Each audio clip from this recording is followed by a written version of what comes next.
تو نیا Pandora box کھلنے کو ہے۔ صحافیوں کی انٹرنیشنل تنظیم مالیاتی اسکینڈل سے متعلق تاریخ کی سب سے مہنگی تحقیق آج جاری کرے گی۔ آئی سی آئی جے گزشتہ رات سے کئی ٹویٹس کر چکا ہے، جس کے مطابق اس تحقیق میں سینکڑوں صحافیوں نے حصہ لیا ہے۔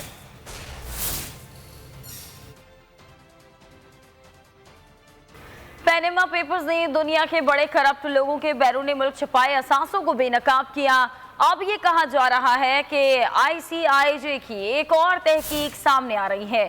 وزیر اطلاعات فواد چودھری کا ٹویٹ کہا کہ پینما کی طرح پنڈورا لیکس میں غریب ممالک کا پیسہ بیرون ملک منتقل کرنے کی تفصیلات آتی ہیں تو اس سے وزیر اعظم عمران خان کے موقف کو تقویت ملے گی۔ ہمیں امید یہ ہے کہ تحقیقات بھی پینما تحقیقات کی طرح شفافیت کے نئے راستے کھولے گی اور کرپشن کی حوصلہ شکنی کا ایک اور موجب بنے گی۔ پینڈورا پیپرز کا طوفان آنے سے پہلے ہی سیاسی گرج برس شروع ہے۔ احسن اقبال نے الزام لگایا کہ وزیر اعظم عمران خان کی دو آف شور کمپنیاں نکل آئی ہیں۔ لیکس ابھی آئی نہیں، ترجمانوں نے صفائیاں دینی شروع کر دیں، جس سے صاف لگتا ہے کہ چور کی داڑھی میں تنکا ہے۔ کتنے شرم کی بات ہے کہ آج سوشل میڈیا گھڑی بیچنے کی کہانیوں سے بھرا پڑا ہے۔ احسن اقبال نے صدر مملکت سے مطالبہ کیا کہ وزیر اعظم کو اعتماد کا ووٹ لینے کا حکم دیں۔ عمران نیازی اور ان کے وزیر جن کے اکاؤنٹ آج پنڈورا لیکس کے اندر نکلے ہیں، انہوں نے پاکستان کے عوام کو دونوں ہاتھوں سے لوٹا ہے۔ اس کرپٹ، اس نالائق، اس نااہل حکومت کے برسر اقتدار رہنے کا اب کوئی جواز نہیں رہ گیا۔ میں مطالبہ کرتا ہوں کہ پنڈورا لیکس میں عمران نیازی کے 2 اکاؤنٹ آنے کے بعد اور توشہ خانہ کیس میں غیر ملکی تحائف کو عوام کے سامنے پیش کرنے سے انکار کے بعد عمران نیازی کا کوئی اخلاقی قانونی جواز نہیں رہ گیا کہ وہ وزیر اعظم کے عہدے پر خود کو برقرار رکھیں۔ میں صدر مملکت سے مطالبہ کرتا ہوں کہ فوری طور پہ عمران نیازی کو دوبارہ اعتماد کا ووٹ لینے کا حکم جاری کریں۔ اور وزیر مملکت برائے اطلاعات فاروق حبیب کہتے ہیں وزیر اعظم عمران خان لندن میں محلات نہیں بنا رہے، عوام کی خدمت میں مصروف ہیں۔ بولے حکومت عوام کو ریلیف دینے کے لیے کام کر رہی ہے۔ سستا راشن فراہم کرنے کے لیے یوٹیلیٹی سٹورز کو 24 ارب روپے کی سبسڈی دی گئی۔ اپنے گھر بنانے کے لیے عام آدمی کو قرضہ دیا جائے گا۔ 1 کروڑ 20 لاکھ خاندانوں کے لیے ماہانہ کیش سبسڈی دے رہے ہیں۔ 10 ڈیم بنائے جا رہے ہیں۔ عالمی سطح قیمتوں پہ بہت بڑا اضافہ ہوا ہے اور حکومت وزیر اعظم عمران خان کو عام آدمی کا احساس ہے۔ وہ چاہتے ہیں کہ عام آدمی کے اوپر جو ہے وہ کم سے کم بوجھ ڈالا جائے، اس کو زیادہ سے زیادہ ریلیف فراہم کیا جائے کہ اس کے لیے 1 کروڑ 20 لاکھ خاندانوں کو ہم ڈائریکٹ کھانے پینے کی چیزوں کے اوپر جو ہے وہ کیش سبسڈی فراہم کرنے جا رہے ہیں۔ یوٹیلٹی سٹورز کو کسی حکومت نے 1 سال کے اندر 24 ارب روپیہ جو ہے وہ سبسڈی دی۔ لندن میں محلات نہیں بنا رہے عمران خان صاحب، بلکہ وہ چاہتے ہیں کہ غریب آدمی کی چھت بنے۔ ہم کامیاب پاکستان پروگرام لے کر آ رہے ہیں جس کے تحت ہم بلا سود لوگوں کو اپنا کاروبار شروع کرنے کے لیے 5 لاکھ روپے تک جو ہے وہ قرضہ فراہم کریں گے۔ 13 سال سے پورے صوبے پر حکومت کرنے والی پیپلز پارٹی کے ایڈمنسٹریٹر کراچی یہ کہتے ہیں کہ 40 سال کی تباہی کو 40 روز بھی ٹھیک نہیں کر سکتے۔ پریس کانفرنس کرتے ہوئے مرتضی وہاب نے کہا کہ وہ حلیم عادل شیخ یا خرم شیر زمان نہیں کہ جو کہیں کہ 2-3 ماہ میں دودھ اور شہد کی ندیاں بہا دوں گا۔ کراچی کے سب مسائل حل ہونے کے لیے وقت لگے گا۔ متاثرین کو جگہ اور آنے والی نسل کو سرسبز کراچی دینا چاہتے ہیں۔ بولے کہ سمجھوتا ایکسپریس کا نام تبدیل کر کے شیخ رشید ایکسپریس رکھ لینا چاہیے۔ بالکل نہیں کہا کہ 2-3 مہینے میں دودھ و شہد کی میں ندیاں بہا دوں گا۔ میں حلیم عادل شیخ نہیں ہوں۔ 40 سال کی جو تباہی ہے اس کو میں 40 روز کے اندر تو ٹھیک نہیں کر سکتا۔ اس کو ٹھیک کرنے میں تھوڑا سا تو مجھے ٹائم لگے گا۔ مجھے مالی مشکلات کا سامنا ہے، بلکہ ہم تو گجر نالہ اور رنگی نالہ کے جو متاثرین ہیں ان کو بھی ریہیبلیٹیٹ کرنا چاہتے ہیں۔ سندھ حکومت نے سرجانی کی طرف ایک زمین بھی ان کے لیے مختص کی ہے، لیکن جب ہم سپریم کورٹ سے پیسے مانگتے ہیں کہ جی بحریہ ٹاؤن کیس کے اندر جو پیسے صوبہ سندھ کی عوام کے آپ کے پاس پڑے وہ پیسے ہمیں دے دیں تاکہ اس میں سے وہ پیسے ہم سپینڈ کر کے ان کے لیے متبادل گھر بنا سکیں، तो सुप्रीम कोर्ट को हमारी बात वो पसंद नहीं। मुल्क को मदीना की तर्ज की रियासत बनाने के लिए सबको कोशिश करना होगी। जब तक कौम तैयार नहीं होगी हाकिम कुछ नहीं कर सकता। वज़ीर आज़म के मुशीर ताहिर अशरफी कहते हैं हुकूमती कोशिशों के नतीजे में 12 साल के बाद कुवैत में हुनरमंद जाना शुरू हो गए हैं। ताहिर अशरफी का कहना था कि मुस्तहकम अफगानिस्तान सऊदी अरब की भी ख्वाहिश है।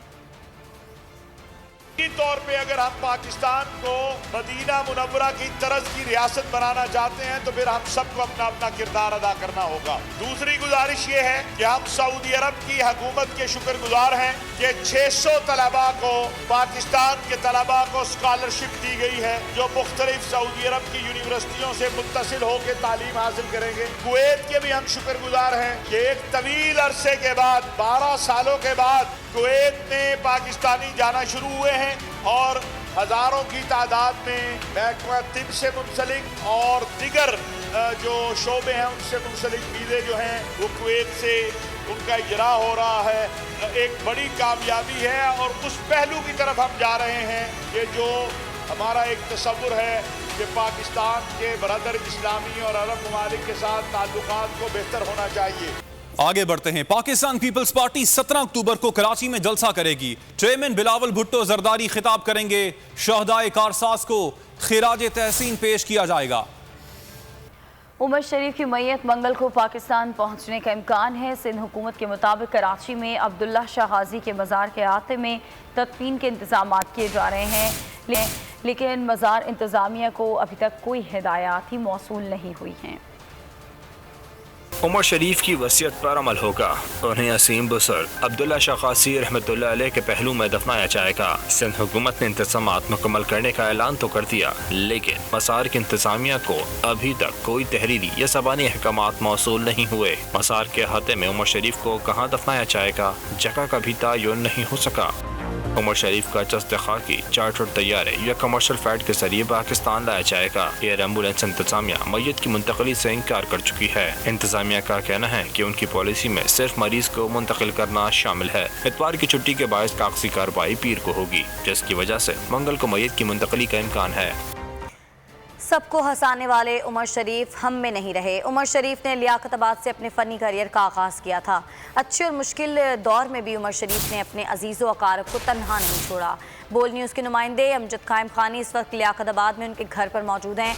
मज़ीद उनसे जानेंगे। जी अमजद, बताइएगा। जी बिल्कुल, इस वक्त मैं मौजूद हूँ 50/22 बी एरिया लियाकताबाद के उस मकान में जहां उमर शरीफ ने अपनी ज़िंदगी के कई बरस गुजारे। इस मकान के अंदर चलते हैं, जो इनके साथ लोग रिहाइश पजीर थे उनसे जानने की कोशिश करते हैं कि उमर शरीफ इस लियाकताबाद के इलाके में कितना अरसा रहे और उनका बिहेवियर क्या था अहले इलाका से, उन अहले मोहल्ला से, अहले इलाका से वो किस तरह का रवैया रखते थे। उनके साथ रहने वाले जो अहले खाना हैं वो हमारे साथ मौजूद हैं। जमील साहब भी हमारे साथ मौजूद हैं। जमील साहब, फरमाइएगा, उमर शरीफ साहब से आपकी यादें वाबस्ता हैं। इसी मकान में वो कई बरस तक आपके साथ रहे। एक ही चूल्हा बताया जाता है कि आप एक ही चूल्हे पर एक ही जगह खाना खाते थे। किस तरह की शख्सियत थी? शख्सियत तो सर उनका तो कोई कहने का मकसद मिसाल ही नहीं है। जहाँ खड़े हो अच्छे अखलाक से बात करना, बहुत घर वालों से भी वैसे ही बात करते थे जैसे अपने बहन भाइयों से बातें करते थे, वैसे ही हमारा ख्याल रखा करते थे जैसे अपने बहन भाइयों का रखा करते थे। बहुत खुदा तरस आदमी थे, लोगों की मदद करना, नियाज नज़र करना, पंजतनी के मानने वाले, और बड़े यानी पहले एक टाइम पे वो भी माशाल्लाह चिल्ला काट लेते थे जब ये स्टेज शो के अंदर नहीं आए थे। तो अम्मी बताती हैं हमारी कि जो है ना वो माशाल्लाह बड़े नमाजी परहेजगार, और आज तक वो वैसे ही थे। बिल्कुल, जमील साहब हमारे साथ मौजूद थे। जमील साहब ने कई बरस जो है वो उमर शरीफ साहब के साथ वक्त गुजारा। यही वो कमरा है, इसी जगह पे अब इसको ज़रा रेनोवेट कर दिया गया है, लेकिन यही वो कमरा है जहाँ उमर शरीफ साहब और उनकी वालदा और उनकी फैमिली रहती थी, और ये जमील साहब और उनकी फैमिली भी उनके साथ रहती थी। अहले मोहल्ला से भी हमारी बात हुई, उनका भी कहना ये था कि उमर शरीफ वो शख्सियत थे जो गुर्बत के वक्त या ज़रा सा कम मशहूर होने के जो सिलसिला था उसमें जैसी उनकी शख्सियत थी, तकरीबन वैसी ही शख्सियत उनकी कॉमेडी किंग बनने के बाद भी थी। लोगों से राब्ते में रहते थे, यहाँ आया करते थे। इनकी ठीक अमजद, आपका शुक्रिया। सब्सक्राइब करें और बेल दबाएं ताकि कोई खबर रह न जाए।